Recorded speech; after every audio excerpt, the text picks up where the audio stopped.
Students, நம்ம இன்னைக்கு பார்க்க போகிற டாபிக் என்னென்னு பார்த்தீங்கன்னா இமேஜ் கம்ப்ரெஷன். நம்ம ஏற்கனவே இதில் வீடியோ போட்டிருக்கோம். ஒரு ஸ்டூடெண்ட் வந்து இது புரியாது, சிம்பிளாக சொல்கிறனால நான் சொல்கிறேன். இமேஜ் கம்ப்ரெஷன்ஸ் அப்படின்னா என்னென்னு பார்த்தீங்கன்னா, இப்போது ஒரு வீடியோவோ இல்லை ஆடியோவோன்னு பார்த்தீங்கன்னா அதோடைய ஃபைல் ஃபார்மேட் வந்து பார்த்திங்கன்னா அதிகமாக இருக்குதுன்னு நினச்சிக்கோங்களேன். இப்போ எம்பின்றது ஜிபியில் இருந்துச்சுன்னா நம்ம என்ன பண்ண முடியும், 10 ஜிபி 12 ஜிபி அந்த மாதிரி ஜிபியில் ஒரு இமேஜ் இருந்துச்சுன்னா நம்ம எப்படி அதை டவுன்லோட் பண்ண முடியாது இல்லையா. அதுக்கான ஜிபி வந்து அதிகமாக நமக்கு தேவைப்படும். அண்ட் தென் பார்த்திங்கன்னா டைமிங் வந்து நமக்கு வந்து அதிகமாக தேவைப்படும். இப்போ இமேஜ் டிஜிட்டல் ப்ராசஸிங்லேயே முக்கியமான இம்பார்ட்டண்ட் என்னன்னு பார்த்தீங்கன்னா இம்பார்ட்டன்ட் ஸ்டெப்பே வந்து பார்த்திங்கன்னா இமேஜ் கம்ப்ரெஷன் தான். ஏன் வந்து இமேஜ் கம்ப்ரெஷன் நம்ம வந்து சொல்கிறோன்னா, இப்போ வந்து டேட்டா அதிகமாக இருந்துச்சுன்னு வச்சுக்கோங்களேன், நம்மளால் என்ன பண்ண முடியாது, டவுன்லோட் பண்ண முடியாது இல்லையா. டவுன்லோட் பண்ண முடியாது, அதுக்கான டைமிங் அதிகமாகும், ஜிபியும் அதிகமாகும்.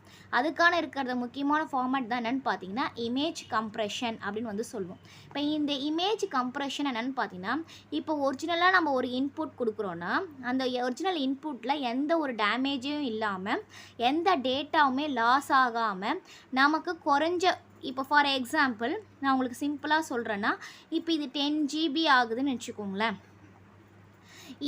இதுவே இமேஜ் கம்ப்ரெஷன் பண்ணி 1 ஜிபியாக கொண்டு வருவாங்க இமேஜ் கம்ப்ரெஷன் மூலமாக. இப்போ இது 1 ஜிபியாக நம்ம கொண்டு வரும்போது பார்த்திங்கன்னா இந்த இமேஜோட குவாலிட்டியும் நம்ம வந்து குறையக்கூடாது, டேட்டாவும் லாஸ் ஆகக்கூடாது, அதே மாதிரி வரணும்.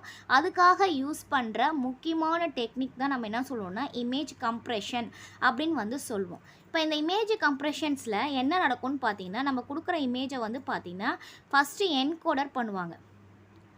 என்கோடர் பண்ணி ஒரு சேனல் வழியாக ஃபார் ஏதோ ஒரு சேனலில் என்கோடர் பண்ணி அகெயின் இருக்கணும்னு பார்த்தீங்கன்னா டீகோடராக ஆகும். டீகோடர் பண்ணுவாங்க. டீகோடர் பண்ணும்போது பார்த்திங்கன்னா நமக்கு கம்ப்ரெஸ்ட் இமேஜாக வந்து வரும். இப்போது அதாவது கம்ப்ரெஸ்ட் இமேஜோட ரிசல்ட் வரும். இப்போ வந்து பார்த்திங்கன்னா இப்போ என்கோடர் பண்ணும்போது என்ன ப்ராசஸிங் நடக்கும்னு பார்த்திங்கன்னா, நம்மளோட இமேஜை கம்ப்ரெஸ்டு இமேஜாக மாற்றுவாங்க. கம்ப்ரெஸ்ட் இமேஜாக மாற்றி அது சேனலுக்குள்ளே போயிட்டு அந்த டீகோடராக வரும்போது பார்த்திங்கன்னா அது அன்கம்ப்ரெஸ்ட் இமேஜாக மாறி வரும். அன்கம்ப்ரெஸ்ட் இமேஜாக வந்து நமக்கு வந்து அவுட்புட் வந்து கிடைக்கும். இதில் வந்து பார்த்திங்கன்னா இமேஜ் கம்ப்ரெஷனில் 2 டெக்னிக் தான் மோஸ்ட்லி யூஸ் பண்ணுவாங்க.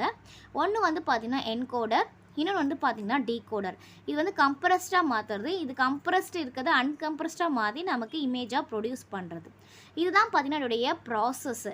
இப்போ இந்த இமேஜ் கம்ப்ரெஷன்ஸ் எதுக்கு யூஸ் பண்ணுறாங்கன்னு கிளியராக புரிஞ்சுக்கணும்னு நினைக்கிறேன். அதாவது நிறைய டேட்டாவை கம்மியான டேட்டாவை கொண்டு வரணும், வித் எந்த ஒரு டேமேஜும் இல்லாமல் லாஸ் ஆகாமல் கொண்டு வரது தான் இமேஜ் கம்ப்ரெஷன்ஸு. இப்போ இமேஜ் கம்ப்ரெஷன்ஸ் மாடல் இதுக்கான யூஸ் பண்ணுற டெக்னிக்ஸ் என்னென்ன இருக்குதுன்னு பார்த்திங்கன்னா, ரன் லென்த் கோடிங்னு யூஸ் பண்ணுவோம். இதெல்லாம் பார்த்திங்கன்னா is a technique used to the image compression. Image compression பண்ணுறதுக்காக நம்ம யூஸ் பண்ணுற codings. And then arithmetic coding இருக்குது. இதெல்லாம் பார்த்திங்கன்னா examples of the image compressions. Arithmetic coding, Huffman coding, இதெல்லாம் பார்த்திங்கன்னா நம்மளுடைய இமேஜ் கம்ப்ரெஷனுடைய மாடல். இதான் இமேஜ் கம்ப்ரெஷனுடைய மாடல்ஸ். இதெல்லாம் நம்ம வந்து யூஸ் பண்ணி நம்மளுடைய ஒரிஜினலான டேட்டாவை கம்ப்ரெஸ்டு மெத்தடுக்காக நம்ம யூஸ் பண்ணுறது. இப்போ இதனுடைய அட்வான்டேஜஸ் அப்படின்னு நம்ம வந்து பார்த்தோம்னா, இமேஜ் கம்ப்ரெஷன் அட்வான்டேஜஸ் அப்படின்னு பார்த்தீங்கன்னா நமக்கு வந்து காஸ்ட் சேவ் ஆகும். ஏன்னா வந்து நிறைய ஜிபினா நிறைய காஸ்ட் ஆகும் இல்லையா.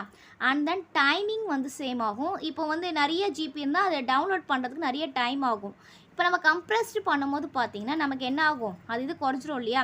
அப்போ வந்து டைமிங் வந்து சேவ் ஆகும், காஸ்ட்டு சேவ் ஆகும்.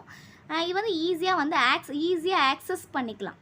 இந்த டேட்டாவை இதனால ஈஸியாக ஆக்சஸ் பண்ணிக்கலாம். இதுதான் பார்த்திங்கன்னா ஷார்ட்டாக சொல்லணும். இது தியரிட்டிக்கலாக வந்து நம்ம ஏற்கனவே வந்து நம்ம வந்து சேனலில் போட்டிருக்கோம்.